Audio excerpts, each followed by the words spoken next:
রাব্বি, জানাবেন অ্যাটর্নি জেনারেলের কার্যালয়ে অভিযোগপত্র যাচাই বাছাই প্রক্রিয়া সম্পর্কে, আর বিদেশি ব্যক্তি ও প্রতিষ্ঠান তো রয়েছে এখানে, তাদের বিচার আসলে কিভাবে করা সম্ভব হবে? শাফিন, দেশের ইতিহাসে সবচেয়ে বড় আর্থিক যে কেলেঙ্কারি হয়েছিল, অর্থাৎ বাংলাদেশ ব্যাংকের যে রিজার্ভ চুরি হয়েছিল, সেই ঘটনায় 10 বছর পর একটি তদন্ত প্রতিবেদনের যে খসড়া সেটি অ্যাটর্নি জেনারেলের কার্যালয়ে জমা দিয়েছে সিআইডির তদন্তকারী যিনি কর্মকর্তা রয়েছেন। সেখানে মূলত মোট 64 জনকে অভিযুক্ত করা হয়েছে, ব্যক্তি প্রতিষ্ঠান রয়েছে সেখানে আমি যদি বলি ফিলিপাইনের 36, উত্তর কোরিয়ার 2, চীনের 3, শ্রীলঙ্কার 8 এবং জাপানের 1, ভারতের 4 এবং বাংলাদেশের 10 জনের নাম রয়েছে। সেখানে বাংলাদেশের সাবেক গভর্নর আতিউর রহমান সহ সেখানে বাংলাদেশ ব্যাংকের আরও বেশ কয়েকজন কর্মকর্তার নাম রয়েছে।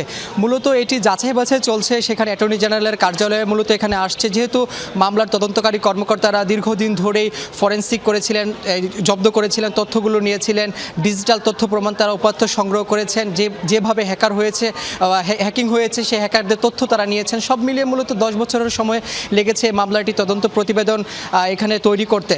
সেখানে অ্যাটর্নি জেনারেলের সাথে আমাদের আনুষ্ঠানিকভাবে এখনও কথা হয়নি, তবে তারা যেহেতু যাচাই বাছাই করছে, যাচাই বাছাইয়ের পরে সেটি পরবর্তী একটা সিদ্ধান্ত আসতে পারে। তবে এখানে যেহেতু অধিকাংশ আসামি বিদেশি নাগরিক, তাদের বিচারও বাংলাদেশে করা সম্ভব, কারণ ফৌজদারি কার্যবিধির 188 ধারায় বলা হয়েছে যে বিদেশে অবস্থান করে যদি বাংলাদেশে কোনো অপরাধ সংগঠন করে তাদেরকেও বিচারের আওতায় আনা হবে।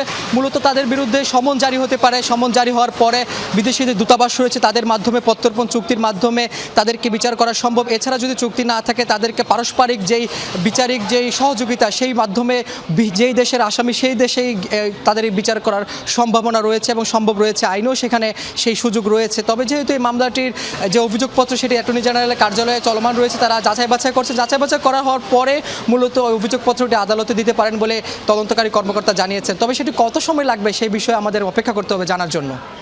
রাব্বি, আপনাকে ধন্যবাদ।